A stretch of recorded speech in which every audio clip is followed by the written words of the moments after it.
Hello, and welcome back to what will be a reset on Orthodoxy in the Isles.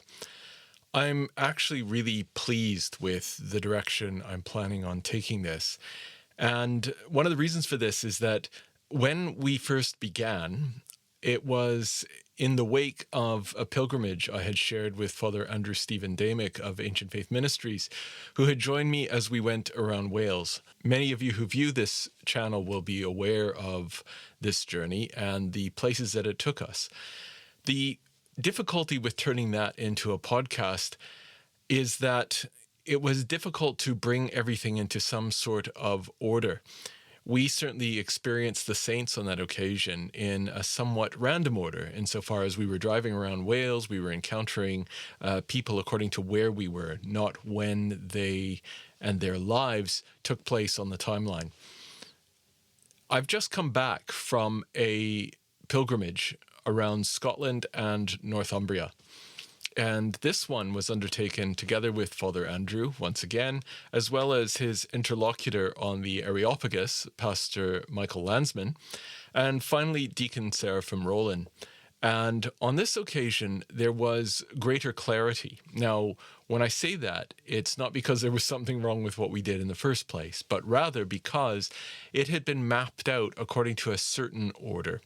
And this made it all much more comprehensible. The reason for this is that we traced in this case the church as the Venerable Bede conceived it. This is really important, not because Bede is an infallible character. In fact, there are those of us who are rather partial to the Celtic experience prior to the arrival of the Anglo-Saxons in these isles that would find some difficulty with the way St Bede treated the Celtic saints prior to his own Anglo-Saxon people.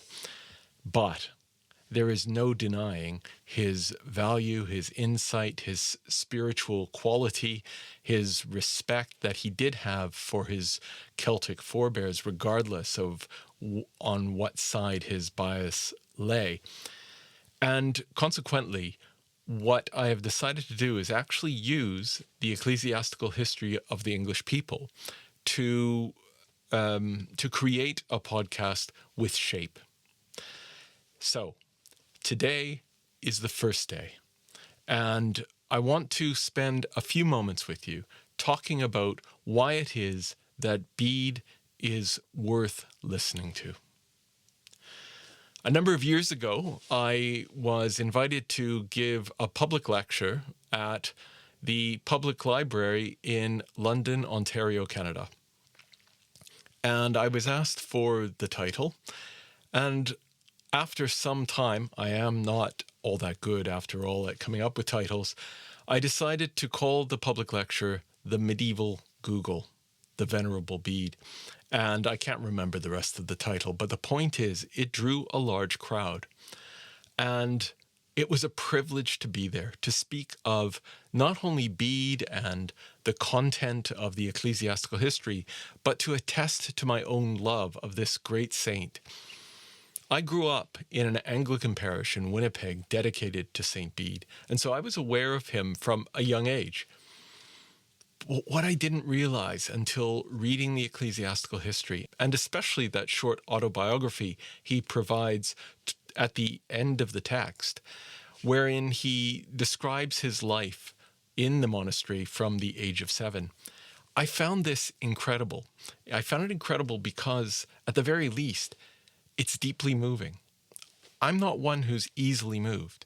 But I could not deny the incredible power of this person who had spent his life barely outside the walls of the monastery at Jarrow in what is today Newcastle, Northumbria. And the fact that he had taken delight in nothing but the praises of God, the chanting of the Psalter, and the scholarship. Of course, we often think of Bede, if we think of him at all, as an ecclesiastical historian, somebody who handed on the stories of old and united the church of his day with the church of the past. But he's so much more. Now, had he only been the author of the ecclesiastical history, I would say we need to pay attention. It is a seminal work in the history of what it is to be British. It is a seminal work in the history of the church as it spreads throughout the known world. It is a seminal work even in terms of a hagiography, in terms of collecting the lives of the saints. But of course, he's the author of a great deal more. He was a biblical commentator. He was a scientist. We have some of our early knowledge of astronomy and of tidal movements because St Bede observed.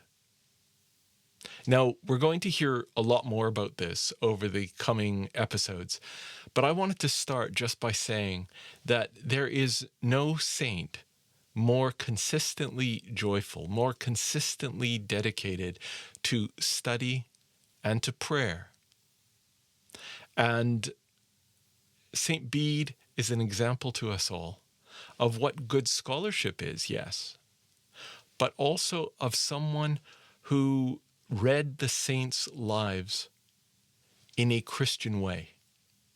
What St. Bede does is to wrestle with the historical reality without, for one moment, eschewing the possibility of the miraculous. And as I've argued elsewhere, this is the way I think we are called upon as Orthodox Christians to approach history.